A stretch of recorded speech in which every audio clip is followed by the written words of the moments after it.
नमस्कार दोस्तों। हत्यारा एक डिलीवरी बॉय है जो खाने की डिलीवरी का काम करता था जहां तीसरी हत्या हुई थी। वहां से उस लड़के का आईडी कार्ड भी बरामद किया गया जिसमें उसका नाम बाब था। उसके ऑफिस में जाकर पता चलता है कि वह एक और डिलीवरी देने गया है और तभी पुलिस को सूचना मिलते है एक और हत्या हो चुकी है। इस शहर में हत्यारा बेखौफ घूम रहा था और एक के बाद एक हत्या करता जा रहा था। प्रशासन के कान खड़े हो चुके थे। उसे लोकेशन ट्रैक करके गिर लिया गया और उसे रिमांड रूम में ले जाकर पूछताछ करने पर पता चला कि ये हत्याएं उसने की ही नहीं। वह तो केवल खाने की डिलीवरी देने जाता था।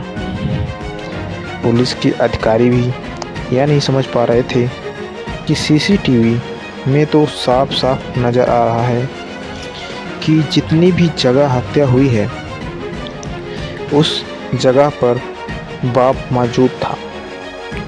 लेकिन वह सच बोल रहा था क्योंकि इतना टॉर्चर करने के बाद भी उसने अपना बयान नहीं बदला था।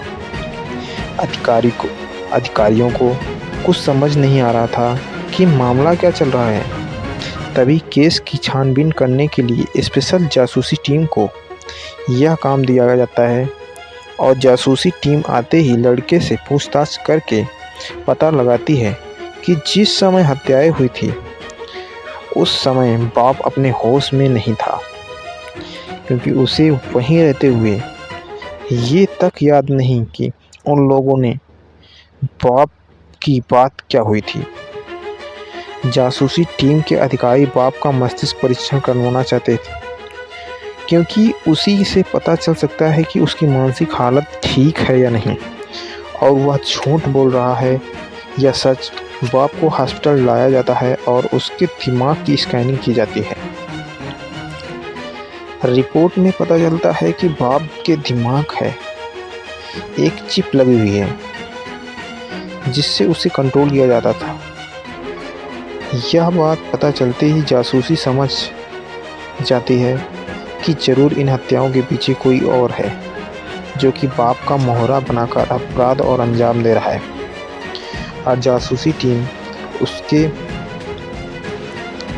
दिमाग की चिप अनुसंधान केंद्र में भेज देते हैं जिससे यह पता लगाया जा सके कि उस चिप का कंट्रोल किस जगह से किया जा रहा है। जासूसी टीम की छानबीन चल ही रही होती है कि अचानक शहर में 2 हत्याएं और हो जाती हैं और वहां भी बाप की तरह किसी और जासूसी टीम के अधिकारी अब यह बात समझ चुके थे कि हत्यारा कोई और है। यह तो सिर्फ मोहरे हैं, लेकिन शायद अपराधी यह बात नहीं जानता था और वह लगातार जुर्म करता जा रहा था। चिप का परीक्षण होने के बाद पता चलता है कि इसे कंट्रोल करने के लिए 5 किलोमीटर के दायरे में ही रहना होगा, मतलब अपराधी शहर के अंदर ही है। यह बात साबित हो चुकी थी और अब बारी थी उसे पकड़ने की, जिससे जासूसी टीम साइबर पुलिस की हेल्प लेती है और हत्या होने वाली जगह से 5 किलोमीटर के दायरे का नेटवर्क एक्सेस करवा लेती है, जिससे उन्हें अपराधी के ऑनलाइन खाता, इंटरनेट की तकनीकी गतिविधियों की जानकारी मिलने लगती है।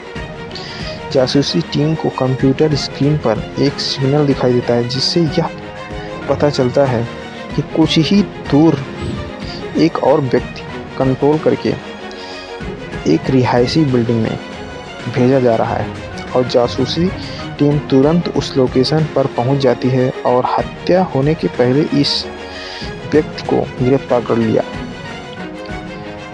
लेकिन ताज्जुब की बात तो ये है कि इसे भी बाप की तरह कुछ याद नहीं था और ये भी अपने धुन में मस्त बिल्डिंग के अंदर प्रवेश कर रहा था, लेकिन इसकी चिप अभी भी कनेक्टेड होती है। इस वजह से उसे कंट्रोल करने वाले व्यक्ति की वर्तमान लोकेशन पता चल जाता है। जासूसी टीम को अलर्ट करके उन्हें गिरफ्तार करवा लेती है हत्यारों के गिरफ्तार होने पर मीडिया की लाइन लग जाती है और सारे शहर में ये बात आग की तरह फैल जाती है। सभी ये जानना चाहते हैं कि हत्यारा ऐसा क्यों कर रहा था। कुछ घंटों की पूछताछ असली हत्यारा अपना अपराध स्वीकार कर लेता है और बताता है वह एक अनुबंधित हत्यारा कनेक्टेड किलर है और पैसे लेकर इस काम को अंजाम देता है। इसके लिए वह बेरोजगार लोगों को डिलीवरी बॉय के काम पर रखता था और उन्हें बेहोश करके उन्हें के दिमाग में चिप लगवा देता था, जिससे वह डिलीवरी बॉय इसके इशारों पर हत्याएं करते थे। अपराधी के पकड़े जाने पर जासूसी टीम को पुलिस डिपार्टमेंट के उच्च अधिकारियों द्वारा सम्मानित किया जाता है और अपराध की दुनिया का ये अध्याय समाप्त हो जाता है।